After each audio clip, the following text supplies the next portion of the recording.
సోదరీ సోదరులారా, గత పాఠంలో ఏశావు జ్యేష్ఠత్వాన్ని స్వంత యుక్తిని ప్రయోగించి యాకోబు ఎలా సంపాదించాడో విన్నాము. యాకోబును అతని తల్లి తన సోదరుడైన లాబాను దగ్గరికి పంపించి వేయాలని ఈ విషయంలో ఇస్సాకును ఒప్పించింది. తల్లి నడిపించినట్లెల్లా నడుస్తున్నాడు యాకోబు. ఇస్సాకుకు మందదృష్టి భౌతికం మాత్రం కాదు, ఆధ్యాత్మికం కూడా. అమ్మ పెంపకం ద్వారా కొందరు బాగుపడ్డారు, కొందరు చెడిపోయారు. యాకోబు కడగొట్టు కొడుకే కాదు, ఈ సందర్భంలో చెడగొట్టు కొడుకు అనిపించుకున్నాడు. తల్లి మోసం చెయ్యి అంటే అలాగే అమ్మా అన్నాడు. దేవుడు నడిపించినట్లు చేస్తే అతనికి దేవుడే జ్యేష్ఠత్వం ఇచ్చేవాడు గదా. పైగా ఇస్తానని చెప్పాడు. దేవుని నిర్ణయం చొప్పున జ్యేష్ఠత్వం ఎలాగూ యాకోబుకే సంక్రమించేది. తండ్రి దీవించటం అనేది కేవలం లాంఛనప్రాయమే. ఆ మాటకొస్తే, ఈ విధంగా అబ్రాహాము తన కుమారుడైన ఇస్సాకును దీవించాడా? ఎందుకు? దేవుడే దీవించాడు. దేవుని దీవెనే తండ్రి పలుకుతాడు, అది ప్రవచనంగా ధ్వనిస్తుంది. పరలోకంలో దేవుని చిత్తం ఎలా నెరవేరుతుందో అదే చిత్తం ఇహలోకంలో నెరవేరటానికి తండ్రి వెలిబుచ్చే ఆకాంక్ష, నిరీక్షణాత్మక ప్రవచనమే ఈ దీవెన. అలాగే పరలోకంలో జరిగిన నిర్ణయం యాకోబుకే జ్యేష్ఠత్వపు అధికారం, హక్కు, ఏశావుకు కాదు. యాకోబు అవివేకంగా తన యుక్తి ప్రదర్శించి మోసగాడుగా చరిత్రలోకి ఎక్కాడు. దానికి గాను దేవుడు అతణ్ణి బాగా శిక్షించి క్రమశిక్షితుణ్ణి చేశాడు, చర్య తీసుకున్నాడు. రిబ్కా తన కుమారుని వివాహం విషయమై ఇస్సాకుతో ప్రస్తావించింది, కాని అన్నాదమ్ముల మధ్య విరోధాన్ని గురించి చెప్పలేదు. ఇప్పుడు ఈ అధ్యాయంలో యాకోబు తన తల్లిదండ్రులను వదిలిపెట్టి వెళుతున్నాడు. బేతేలు అనే చోటికి వచ్చాడు. అక్కడ దేవుడు యాకోబుకు ప్రత్యక్షమయ్యాడు. దేవుడు తాను అబ్రహాముతో చేసుకున్న నిబంధనను స్థిరపరిచాడు, పునరుద్ఘాటించాడు. ఇస్సాకు యాకోబును పిలిపించి ఆజ్ఞాపించాడు. అన్నాడు, నీవు కనాను కుమార్తెలలో ఎవతెనూ వివాహం చేసుకోకూడదు. నీవు లేచి పద్దనరాములో ఉన్న నీ తల్లికి తండ్రి అయిన బెతూయేలు ఇంటికి వెళ్ళి అక్కడ నీ తల్లి సహోదరుడైన లాబాను కుమార్తెలలో ఒకదానిని పెళ్లాడు పో. పద్దనరాములో మెసొపొటేమియాలో లాబాను ఉన్నాడు. అతడు నీ మేనమామ. నీవు నీ మామ కూతుళ్లలో ఒకదాన్ని చేసుకో. అంతేకాని ఇక్కడి కనానీయుల పిల్లను నీవు ఎట్టి పరిస్థితిలోనూ చేసుకోకూడదు, జాగ్రత్త. సర్వశక్తిగల దేవుడు నిన్ను ఆశీర్వదించి నీవు అనేక జనములయ్యేటట్లు నీకు సంతానాభివృద్ధి కలుగజేసి నిన్ను విస్తరింపజేసి నీవు ప్రవాసిగా ఉన్న దేశమును, అనగా దేవుడు అబ్రాహామునకు ఇచ్చిన దేశమును నీవు స్వాస్థ్యముగా చేసుకునేటట్లు ఆయన నీకు, అనగా నీకు, నీతో పాటు నీ సంతానానికి అబ్రాహాముకు అనుగ్రహించిన ఆశీర్వాదమును దయచేయునుగాక. ఈ విధంగా దీవించి ఇస్సాకు యాకోబును పంపివేశాడు. నీకు ఇప్పుడిది ప్రవాస భూమి, కాని దేవుడు దీన్ని నీకు ధారాదత్తం చేస్తాడు. నీ స్వాస్థ్యం, నీ స్వంతం అవుతుంది అని తన ఆకాంక్షను వ్యక్తం చేశాడు. గమనించాలి, ఇస్సాకు యాకోబుకు చెబుతున్నాడు, నీవు కనానీయ పిల్లను పెళ్లాడరాదు. ఎందుకని? వారు విశ్వాసులు కారు. ఆదికాండం 6వ అధ్యాయంలోని ఆధ్యాత్మిక సాంకర్యం మీకు జ్ఞాపకం లేదు? దేవుని కుమారులు, అనగా రక్షణ పొందిన బిడ్డలు, నరుల కుమార్తెలను, అనగా రక్షణ లేని పిల్లలను మోహించి వారిని పెళ్లాడారు. అప్పుడేమి జరిగింది? కయీను సంతతి పిల్లలను చేసుకున్నందుచేత ఆధ్యాత్మిక సాంకర్యం ప్రాప్తించింది. వారి మీదికి జలప్రళయం వచ్చింది. ఎటొచ్చి నోవహు అనే ఒక్క వ్యక్తి, అతని కుటుంబము తప్ప మిగతా మనుషులంతా జలప్రళయంలో నాశనమైపోయారు. విశ్వాసులకు అవిశ్వాసులకు వివాహం జరిగితే జాతికంతటికీ భక్తిహీనత వస్తుంది. ఈ రోజున దేవుని బిడ్డలైన వారికి, దేవుని బిడ్డలు కాని వారికి మధ్య వివాహ సంబంధాలు అరిష్టానికి, నిర్దేవతత్వానికి దారితీస్తున్నాయి. మనం ఈ భ్రష్టత్వాన్ని స్వయంగా చూస్తూనే ఉన్నాము. రక్షించబడిన వ్యక్తి వివాహం ద్వారా రక్షణ లేని వ్యక్తిని ప్రభువు దగ్గరికి నడిపించడం అసాధ్యం. అది ఎన్నటికీ జరగని పని. అవిశ్వాసులతో జోడు కలవకండి అని భక్త పౌలు ప్రబోధించాడు. 2 కొరింథీ 6:14 జ్ఞాపకముంచుకోండి. అవిశ్వాసులతో జోడుగా ఉండకండి. నీతికి దుర్నీతితో ఏమి సాంగత్యము? వెలుగునకు చీకటితో ఏమి పొత్తు? జోడు అనేది వివాహ సంయుక్తతకు చెందిన మాట. విశ్వాసులకు అవిశ్వాసులకు మధ్య వైవాహిక సంబంధం కుదరదు. దేవుడు అట్టి సంబంధాలు కూడనివి అంటున్నాడు. ఇస్సాకు చేసిన ఈ ప్రార్థనలో అతడు చెప్పిన మాటలు ఎంతో అర్థవంతమైనవి. దేవుడు అబ్రాహాముకు ఇచ్చిన దీవెన అబ్రాహాము తనకు బదిలీ చేశాడు. అదే దీవెనను తానిప్పుడు యాకోబుకు బదిలీ చేస్తున్నాడు. దేవుని నుండి మొదలైనది ఈ దీవెన. యాకోబు పద్దనరాములో ఉన్న సిరియా వాడైన బెతూయేలు కుమారుడు, యాకోబు ఏశావుల తల్లి అయిన రిబ్కా సోదరుడు అయిన లాబాను వద్దకు వెళ్ళాడు. సిరియావాడు అంటే అరామీయుడు. ఒక ప్రశ్న, అసలు అబ్రాహాము యూదుడా?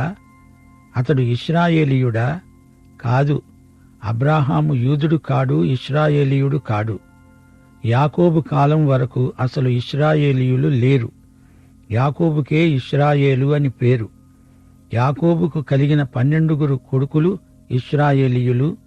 ఈ వంశరేఖ అబ్రహాముతో మొదలైంది. అబ్రహాము మూలపురుషుడే. ఇది దేవుడు గీచిన వంశరేఖ. అబ్రహాము నుండి మిద్యానీయులు వచ్చినా అబ్రాహామును మిద్యానీయుడు అనలేము, అనకూడదు. అందుకే దేవుడన్నాడు, ఇస్సాకు వలననైనదే నీ సంతానం.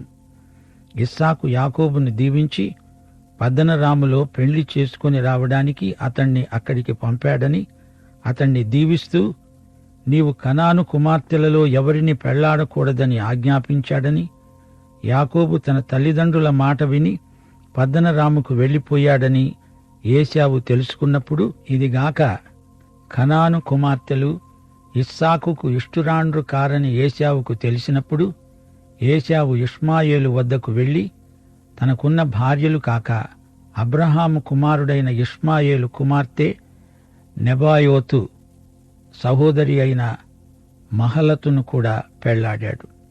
ఇష్మాయేలు వంశరేఖను మనము వెంబడించము. బైబిలులో ఈ రేఖ కొనసాగించబడదు. క్రీస్తు వరకు పొడిగించబడిన రేఖకు మధ్యలో ఇది వచ్చింది గనుక ప్రస్తావించబడింది, అంతే. ఏశావు ఏం చేశాడు? వెళ్లి ఇష్మాయేలు కూతుర్ని చేసుకున్నాడు. అలా చేస్తే తండ్రి సంతోషిస్తాడు అనుకున్నాడు. ఈ ఏశావుకు బొత్తిగా ఆధ్యాత్మిక దృష్టి లేదు. ఆధ్యాత్మిక విలువలు ఎరగని మనిషి ఏశావు. కనానీయులు, ఫిలిష్తీయుల్లాగే ఇష్మాయేలీయులు కూడా దేవుడు విసర్జించిన ప్రజలు అని ఏశావు గ్రహించలేకపోయాడు. యాకోబు బెయేర్షెబా నుండి బయలుదేరి హారాను వైపు వెళుతూ ఒకచోట చేరి పొద్దుగుంకినందున అక్కడ ఆ రాత్రి నిలిచిపోయి ఆ చోటి రాళ్లలో ఒకటి తీసుకొని తనకు తలగడగా చేసుకొని అక్కడ పండుకున్నాడు. యాకోబు చేరిన స్థలం ఏది అనుకున్నారు? అది బేతెలు. బేతెలు అంటే దేవుని గృహం. బేతేలు యెరూషలేముకు ఉత్తరంగా 20 కిలోమీటర్ల దూరంలో ఉంది. తన తల్లిదండ్రుల ఇల్లు యెరూషలేముకు దక్షిణంగా 50 కిలోమీటర్ల దూరం. అంటే యాకోబు ఆ రోజు 65 కిలోమీటర్లు ప్రయాణం చేశాడన్నమాట. ఏశావు నుండి దూరంగా పారిపోయే ప్రయత్నంలో ఉన్నాడు. ఏశావుకు దూరంగా ఉండాలంటే ఇల్లొదిలిపెట్టి దూరంగా పారిపోక తప్పదు. ఆ రాత్రి యాకోబు ఒంటరిగా మిగిలిపోయాడు. అమ్మ పదే పదే జ్ఞాపకం వస్తోంది. ఇల్లొదలి ఒంటరిగా అతడు ఎప్పుడూ ఎక్కడికి వెళ్లి ఉండలేదు.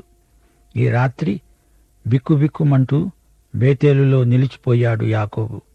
అతనికి ఇంటిని గురించిన బెంగ పట్టుకుంది. అమ్మ కొంగు పట్టుకొని ఒంటింట్లో తిరిగేవాడికి ఈ రాత్రి మహాభయంకరంగా తోచింది. తనొక్కడే, మరొకరెవరూ ఇక్కడ కనపడరు. పడుకున్నాడు. తల కిందికి దిండు లేదు, పెట్టడానికి అమ్మ లేదు. రాయి తెచ్చుకొని దాన్ని తలగడగా చేసుకున్నాడు. బేతెలు నిర్మానుష్యమైన అరణ్యం. సముద్ర మట్టానికి 1200 అడుగుల ఎత్తున ఉంది కొండసీమ. ఇక్కడి సంఘటన యాకోబు జీవితంలో కొత్త మలుపు. ఆ రాత్రి యాకోబు పడుకున్నాడు, కలగన్నాడు. కలలో ఒక నిచ్చెన భూమి మీద నిలుపబడి ఉన్నది. దాని కొన ఆకాశమునంటి ఉన్నది. దానిమీద దేవుని దూతలు ఎక్కుతూ దిగుతూ ఉన్నారు. యెహోవా దానికి పైగా నిలిచి అన్నాడు, నేను నీ తండ్రి అయిన అబ్రహాము దేవుడను, ఇస్సాకు దేవుడైన యెహోవాను. నీవు పండుకొని ఉన్న ఈ భూమిని నీకు నీ సంతానానికి ఇస్తాను.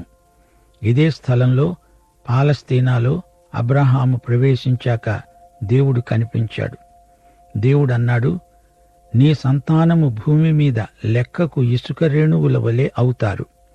నీవు పడమటి వైపు, తూర్పు వైపు, ఉత్తరపు వైపు, దక్షిణపు వైపు వ్యాపిస్తావు. భూమి యొక్క వంశములన్నీ నీ మూలముగా, నీ సంతానము మూలముగా ఆశీర్వదింపబడతాయి.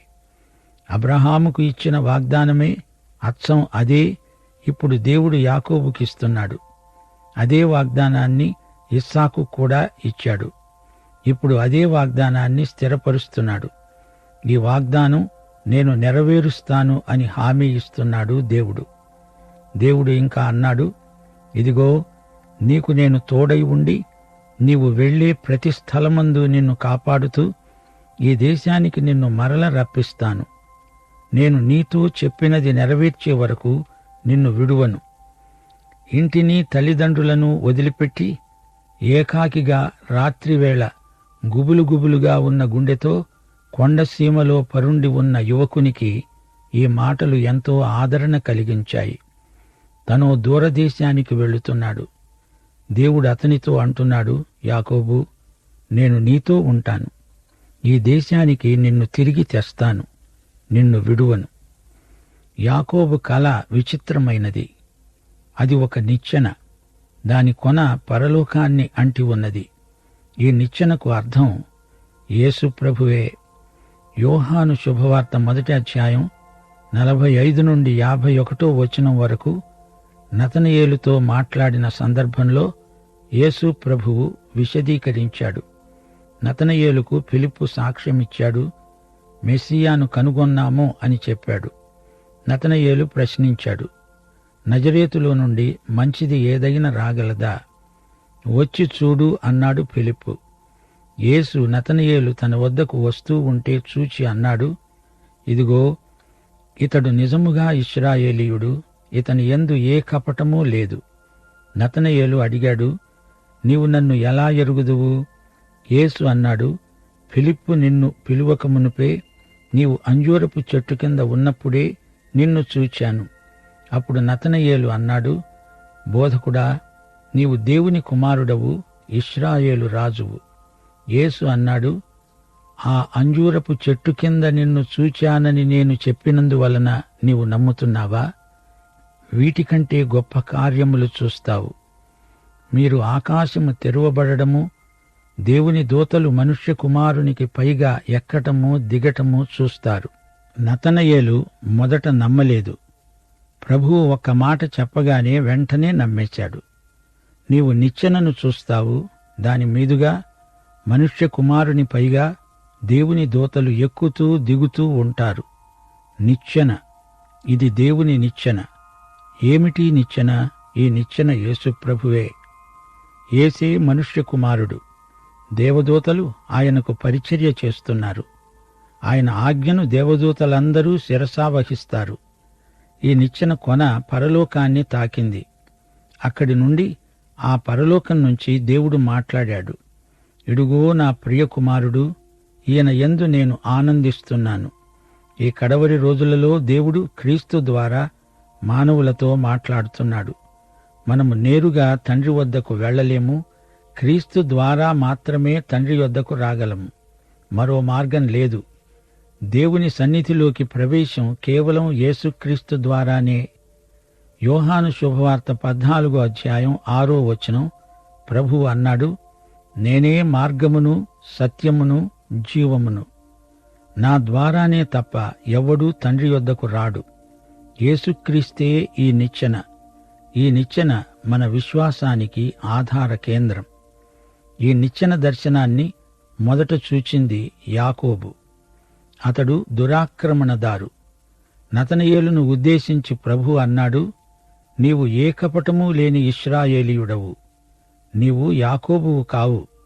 నతనయేలు తెలివైనవాడు, కాని యాకోబులాగా వంచకుడు కాడు, దురాక్రమణపరుడు కాడు.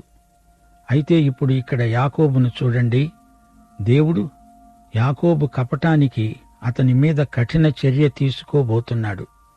దేవుని వాగ్దానమైతే ఉన్నది గాని అతడు దేవుని బెత్తం కింద దేవుని చిత్తం నేర్చుకోవాలి, తప్పదు. సోదరీ సోదరులారా, మనలో కూడా చాలా మందిమి యాకోబులాగే కఠిన చర్యకు గురై పాఠాలు నేర్చుకోవలసి వస్తుంది. దేవుడు మనల్ని క్రమశిక్షణలో పెట్టాలి. దేవుడు తన బిడ్డలను శిక్షిస్తాడు. తండ్రి శిక్షను తృణీకరించేవారు దుర్బీజులు, దేవుని కుమారులు కారు.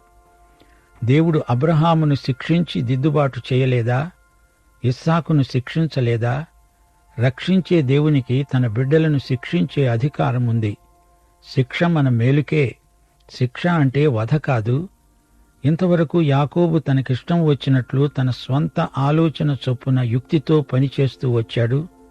వేషధారులకు దేవుని శిక్ష తప్పదు. క్రమశిక్ష దేవుని బిడ్డలకు అవసరం. దేవుడు అడపాదడపా మన విశ్వాసాన్ని పరీక్షించగోరుతున్నాడు. మన జీవితంలోకి కష్టనష్టాలను రానిస్తాడు. శస్త్రచికిత్స రోగికి మంచిది. కుడికన్ను, కుడికాలు, కుడి చెయ్యి అప్పుడప్పుడు అభ్యంతరం కలిగిస్తే దుష్టాంగమును ఖండించి మిగతా వాటికి మేలు చేస్తాడు. యాకోబు తన జీవిత యాత్రలో ఇంకా ఎంతో దూరం ప్రయాణం చేయవలసి ఉంది. యాకోబు నిద్ర తెలిసి భయపడి అనుకున్నాడు, ఈ స్థలం ఎంతో భయంకరం. ఇది దేవుని మందిరమే కాని వేరొకటి కాదు. పరలోకపు గవిని, ద్వారం. అవును, యాకోబు లాంటి వారికి దేవుని సన్నిధి భయంకరమే. పాపికి పరలోక ద్వారాన్ని చూచినా భయమే. యేసు ప్రభు అంటే భయమే. భయం భయం. దేవుడంటే భయం. కాని దేవుని బిడ్డలకు తండ్రి అంటే ఎంతో ఆనందం. అందుకే యాకోబు దేవుని సన్నిధి నుండి ఎక్కడికో పారిపోతున్నాడు. దేవుని సంఘం, దేవుని సహవాసం యాకోబు లాంటి పలాయనవాదులకు ఎంతో భయంకరం. దేవుని సంఘం ఎలాంటి స్థలం? పాపి వచ్చి దేవుణ్ణి కలుసుకునే స్థలం, దేవుణ్ణి ముఖాముఖిగా సంధించే స్థలం. యేసుక్రీస్తే పరలోకము నుండి దిగివచ్చిన దేవుని నిచ్చెన. యాకోబుకు ఇల్లొదిలి వచ్చినప్పుడు దేవుణ్ణి గురించిన సరైన దర్శనం లేదు. దేవుడి నుండి తప్పించుకుని పారిపోతున్నాడు. దేవుణ్ణి అక్కడే ఇంటి దగ్గర వదిలేశాను గదా, ఎక్కడికైనా పారిపోగలను అని అతని ఆలోచన. అయితే ఇప్పుడు ఒప్పుకుంటున్నాడు, నిశ్చయముగా యెహోవా ఈ స్థలమందు ఉన్నాడు, అది నాకు తెలియకపోయనే అనుకున్నాడు. తెల్లవారినప్పుడు యాకోబు లేచి తాను తలగడగా చేసుకున్న రాయి తీసి దానిని స్తంభముగా నిలిపి దాని కొన మీద నూనె పోశాడు. అతడు ఆ స్థలానికి బేతేలు అని పేరు పెట్టాడు. అయితే మొదట ఆ ఊరి పేరు లూజు. అప్పుడు యాకోబు దేవునికి మొక్కుకొని అన్నాడు, నేను తిరిగి నా తండ్రి ఇంటికి క్షేమముగా వచ్చున్నట్లు దేవుడు నాకు తోడై ఉండి నేను వెళ్ళే ఈ మార్గములో నన్ను కాపాడి తినడానికి ఆహారాన్ని, ధరించుకోవడానికి వస్త్రములను నాకు దయచేసిన ఎడల యెహోవా నాకు దేవుడై ఉంటాడు. స్తంభముగా నేను నిలిపిన ఈ రాయి దేవుని మందిరమవుతుంది. నీవు నాకిచ్చే యావత్తులో 10వ వంతు నిశ్చయముగా నీకు చెల్లిస్తాను. యాకోబు, నీవేం చేస్తున్నావు? దేవునితో బేరమాడుతున్నావా? నీవు నాకిది చేస్తే నేను నీకిది ఇస్తాను. ఎందుకీ బేరసారాలు? దేవుడు నీకన్నీ ఇస్తానన్నాడు, అది నీవు నమ్మలేవా? నిన్ను కాపాడతాను, నిన్ను మరల ఈ దేశానికి తెస్తాను, నీకీ భూమి అంతా ఇస్తాను, నీకు సంతానాన్నిస్తాను, ఇస్తాను అంటూ ఇప్పుడే గదా దేవుడు చెప్పాడు. మళ్ళీ నీవు దేవా నీవిస్తే చేస్తే అప్పుడు నీకు దశమ భాగమిస్తాను, నిన్ను దేవుడుగా గుర్తిస్తాను, ఆలయం కడతాను. ఈ బేరం యాకోబు శరీరానుసారమైన మనస్సును వ్యక్తం చేస్తుంది. దేవునికి మనతో ఈ విధంగా బేరమాడడం ఇష్టముండదు. ఆ పద్ధతి దేవుని పట్ల పనిచేయదు. అది మంచి పద్ధతి కాదు. దేవుని కృపను కనికరాన్ని మనం కోరాలి, అభ్యర్థించాలి. యాకోబు తిరిగి బేతేలుకు వచ్చినప్పుడు ఎంతో అనుభవ జ్ఞానం సంపాదించాడు. అతడు ఇక్కడికి తిరిగి వచ్చి దేవుణ్ణి ఆరాధించాడు, దేవుణ్ణి స్తుతించాడు. సోదరీ సోదరులారా, దేవునితో మనకున్న సంబంధం లాభసాటి బేరం కాదు. మనకు రావలసింది ఎక్కువ, మనము ఇవ్వవలసింది తక్కువ అనే ప్రాతిపదిక మీద మీరెన్నడూ మీ ప్రార్థన జీవితాన్ని పెంపొందించుకోజాలరు. ఆయన కృప ఉచితమైనది. ఆయన నీకు ధారాళంగా ఇచ్చి తిరిగి నీ నుండి వసూలు చేసే విధానం కాదు దేవునిది. నీవు నీ దేవుణ్ణి ప్రేమిస్తే ఆయనకు సేవ చేస్తావు. ఇది ప్రేమ బంధం, బంధకం కాదు. తల్లికి తన బిడ్డపై ఉన్న వాత్సల్యం వంటిది. తల్లి తన చిన్నారి బిడ్డకు బానిస అయిపోతుంది. మన వైఖరి కూడా అలాగే ఉండాలి. చూడండి, యాకోబు రాయిని నిలిపాడు, దానిమీద నూనె పోశాడు. ఆలయం నిర్మిస్తాను అంటున్నాడు. ఆయన కృప నిర్నిబంధం. నీ ప్రేమ విధేయత కూడా నిర్నిబంధం. మనము క్రీస్తునందు విశ్వాసముంచితే దేవుడు మన తండ్రి అవుతాడు. తనను ఎందరు అంగీకరిస్తారో వారికందరికీ, అనగా ఆయన నామమందు విశ్వాసముంచిన వారికి దేవుని పిల్లలవడానికి ఆయన అధికారం అనుగ్రహించాడు. సోదరీ సోదరులారా, మన బాహిర జీవితానికి అంతరంగ జీవితానికి మధ్య సంఘర్షణ ఉండకూడదు. మన అర్హతలతో నిమిత్తం లేకుండా దేవుడు నిన్ను నన్ను ప్రేమిస్తున్నాడు. అవతల వ్యక్తిని నీవు ఎలా చూస్తావో అదే నీకు పరీక్ష. నీ సహనానికి, దయా కనికరానికి పరీక్షలుగా కొందరు వ్యక్తులు నీకు తారసిల్లుతారు. నిన్ను ఎవ్వరూ ప్రేమించటం లేదంటావా? ముందు నీవు వారిని ప్రేమించగలవా లేదా అని ఆత్మ పరీక్ష చేసుకోవాలి. యాకోబు జీవితంలోని సంఘర్షణలకు కారణం అతనికి ఇతరులకు ఉన్న సంబంధాలు సరిగా లేవు. ఇతరులతో సరైన సంబంధంలో జీవించగలిగితే అద్భుతాలు జరుగుతాయి. నిస్వార్థంగా వ్యవహరించు. నీ ఉద్రేకాలలో, నీ వ్యక్తిగత వైఖరులలో సంఘర్షణలు ఉండకూడదు. నేను ఆపదలో చిక్కుబడి ఉన్నా, దేవా నీవు నన్ను బతికిస్తావు. నీవు చేయి చాచి నా శత్రువుల కోపం నుండి నన్ను రక్షించడానికి నీ కుడిచేయి చాచుతావు అంటూ దావీదు ప్రార్థించాడు. కీర్తన 138:7. యాకోబు గాథలో మరో పాఠం నేర్చుకోవాలి. రోమాపత్రిక 12:10. సహోదర ప్రేమ విషయంలో ఒకనియందొకడు అనురాగము గలవారై ఘనత విషయములో ఒకనినొకడు గొప్పగా ఎంచాలి. 1 తెస్సలోని పత్రిక 4:9. మీరు ఒకరిని ఒకరు ప్రేమించుటకు దేవుని చేతనే నేర్పబడ్డారు. దేవుడే మనకు క్రీస్తునందు ప్రేమ పాఠాలు నేర్పాలి. 1 పేతురు 3:8. సోదరీ సోదరులారా, మీరందరూ ఏకమనస్కులై ఒకరి సుఖదుఖములయందు ఒకరు పాలుపడి సహోదర ప్రేమ గలవారు, కరుణాచిత్తులు, వినయ మనస్కులునై ఉండండి. దైవాశీస్సులు. ఆమేన్.